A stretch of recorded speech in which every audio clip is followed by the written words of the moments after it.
सास ने रखा बहू का मान, दिल छू जाने वाली कहानी। बहू कहाँ मर गई? अंदर से आवाज आई। जिंदा हूँ माँ जी। तो फिर मेरी चाय क्यों अभी तक नहीं आई? कब से पूजा करके बैठी हूँ। ला रही हूँ माँ जी। बहू चाय के साथ भजिया भी ले आई। सास ने कहा, तेल खिलाकर क्या मारेगी मुझे? बहू ने कहा, ठीक है माँ जी, मैं ले जाती हूँ। सास ने कहा, रहने दे, अब बना दिया तो खा लेती हूँ। सास ने भुजिया उठाई और कहा, कितनी गंदी भजिया बनाई है तुमने। बहू, माँ जी मुझे कपड़े धोने हैं, मैं जाती हूँ। बहू दरवाजे के पीछे छिपकर खड़ी हो गई। सास भजिया पर टूट पड़ी और पूरी भुजिया चटर कर गई। बहू मुस्कुराई और काम पर लग गई। दोपहर के खाने का समय हुआ। सास ने फिर आवाज लगाई, कुछ खाने को मिलेगा? बहू ने आवाज नहीं सुनी। सास फिर चिल्लाई, भूखा मारेगी क्या? बहू आई और सामने खिचड़ी रख दी। सास ने गुस्से से, ये क्या है? मुझे इसे नहीं खाना, इसे ले जाओ।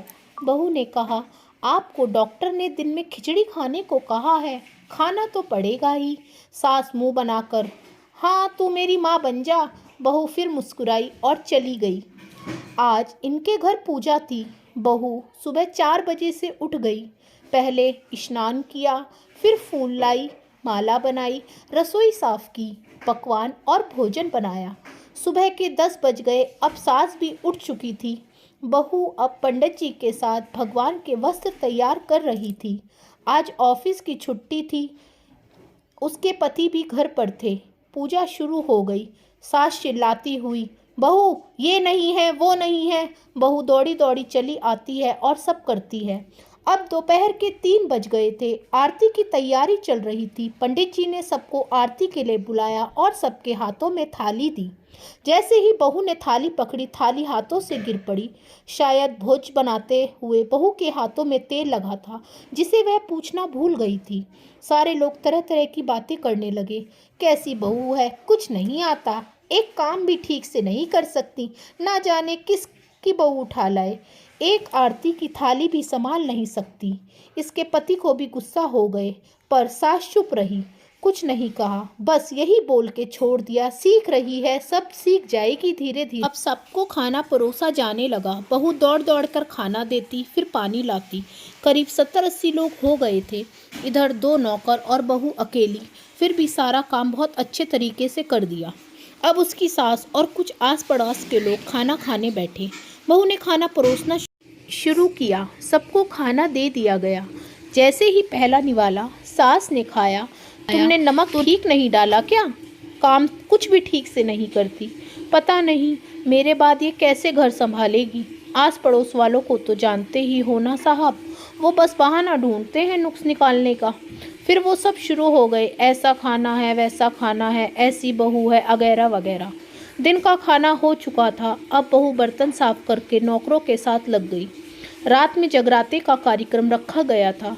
बहू ने भी 1-2 गीत गाने के लिए स्टेज पर चढ़ी। सास जोर से चिल्लाई, मेरी नाक मत कटा देना, गाना नहीं आता तो मत गा, वापस आ जा।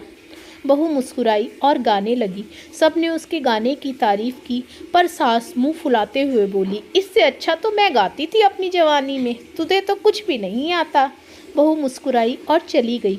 अब रात का खाना खिलाया जा रहा था। उसके पति के ऑफिस के दोस्त साइड में ही ड्रिंक करने लगे। उसका पति चिल्लाता, थोड़ा बर्फ़ लाओ, तो सास चिल्लाती, यहाँ दाल नहीं है। फिर चिल्लाता, कोल्ड ड्रिंक नहीं है, पापड़ ले आओ। इधर उधर आखिरी में उसके पति की शराब गिर पड़ी। उसके एक दोस्त और बोतल टूट गई। पति गुस्से में 2 झापड़ अपनी पत्नी को लगाते हुए कहता है, जाहिल कहीं की, देखकर नहीं कर सकती, तुझे इतना भी काम नहीं आता। सारे लोग देखने लगे। उसकी पत्नी रोते हुए कमरे की तरफ दौड़ी। फिर उसके दोस्तों ने कहा, क्या यार, पूरा मूड खराब कर दिया, यहाँ नहीं बुलाया होता, हम कहीं और पार्टी कर लेते। कैसी अनपढ़ गंवार बीवी लाया है तू, उसे तो मेहमानों की इज्जत का काम करना तक नहीं आता। तुमने तो हमारी बेइज्जती कर दी। अब आस पड़ोस की औरतों को और बहाना मिल गया था। वो कहने लगी, देखो क्या कर दिया तुम्हारी बहू ने, कोई काम की नहीं है। मैं तो कहती हूँ अपने बेटे की दूसरी शादी करा दो, छुटकारा पाओ इस गवार से। सास उठी और अपने बेटे से जाकर उसे थप्पड़ मारा और कहा, अरे नालायक, तुमने मेरी बहू को मारा, तेरी हिम्मत कैसे हुई? तेरी टांग तोड़ दूंगी। उसके बेटे के दोस्त कुछ कहने ही वाले थे कि माँ ने घूरते हुए कहा, चुप, बिल्कुल चुप। यहाँ दारू पीने आए हो, जबकि पता है आज पूजा है, तुम्हें पार्टी करनी है। कैसे संस्कार दिए हैं तुम्हारी माता पिता ने? और किसने मेरी बहू को जाहिल बोला? जरा इधर आ, चप्पल से मारूंगी अगर मेरी बहू को किसी ने एक भी शब्द कहा तो। अरे पापी, तूने उस लड़की को बस इसलिए मारा कि तेरी शराब की बोतल टूट गई? पापी, वो बच्ची सुबह 4 बजे से उठी है, घर का नाश्ता सारा काम कर रही है। सुबह से नाश्ता ना किया, ना दिन का खाना खाया, फिर भी हंसते हुए, सबकी बातें सुनते हुए, ताने सुनते हुए घर के काम में लगी रही। तेरे यार दोस्तों को अच्छी नहीं लगी? जूते से मारूंगी तेरे दोस्तों को जो कभी उन्होंने ऐसा कहा। उसके यार दोस्त चुपके से खिसक गए। अब सास बहू के कमरे में गई और बहू को हाथ पकड़कर बाहर ले आई। सबके सामने कहने लगी, किसने कहा था अपनी बहू को घर से निकाल दे? दूसरी बहू ले आ, जरा सामने आओ। कोई सामने नहीं आया। फिर सास ने कहा, तुम जानते भी हो इस लड़की के बारे में? ये मेरी भी माँ है और बेटी भी है।